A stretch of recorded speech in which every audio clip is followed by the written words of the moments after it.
Hi, I'm Marty Nimco. This is Desexing of America.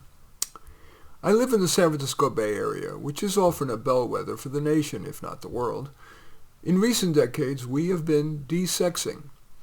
An early manifestation was a change in what's worn at parties. For example, traditionally, people have tried to look sexually attractive, for example, form-fitting clothes.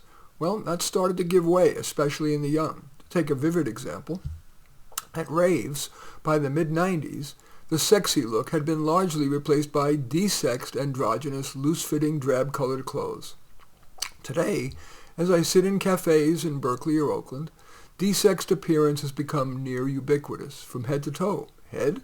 Many women now wear baseball caps, do-rags, hijabs, and both sexes now wear watch caps. Toe? Many women wear desexed styles, such as Doc Martens and Converse All-Star basketball shoes, traditionally which were core to the male casual wardrobe. The media has jumped on board. Shows and ads increasingly feature the desexed. On movies and in TV shows, you'll often now see, quote, affirmative consent, where the person, usually a man, before proceeding, at least non-verbally, must get the partner's affirmative consent. That rule has been adopted by society's other major mind molder, colleges. Many colleges demand affirmative consent. Spontaneity used to be part of sexuality. Well, affirmative consent diminishes that. The news media flogs outliers' sexual misconduct for months, for example, the list of Epstein Island attendees, making even the innocent wary. The media has bestowed major free promotion to 4B, that women shouldn't date men. What started as a radical fringe group in South Korea has been fanned into a movement by major media, for example PBS, CNN, The Guardian, and the New York Times.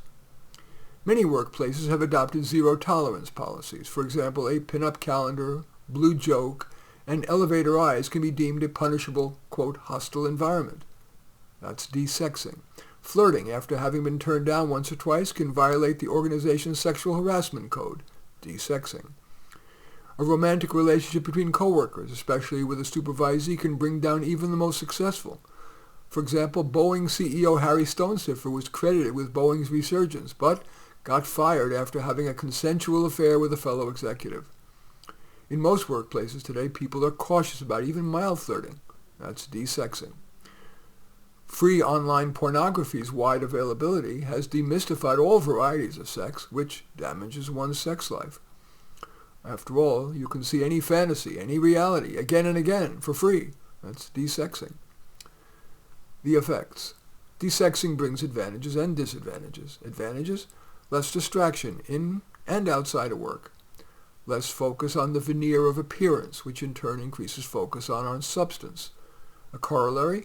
Our self-esteem may be more based on substance than the traditionally emphasized sexual attractiveness. Fewer STDs. Fewer marriages. Given the 50% divorce rate and that many survivors merely schlep along if only for the kids, the reduction in marriage merits at least it being on the list of desexing advantages. The U.S. birth rate has declined to a historic low, which should cheer environmentalists who assert that population growth is a major threat to the climate. By the way, all the assertions I make here that require one have a citation in the text version of this, which is on medium.com. Disadvantages of the desexing of America. Increased sadness. According to recent Gallup polls, the U.S. has dropped out of the top 20 countries in happiness for the first time, and the rate of depression has reached an all-time high. I've noted a major decrease in flirting. Most people have a flat expression.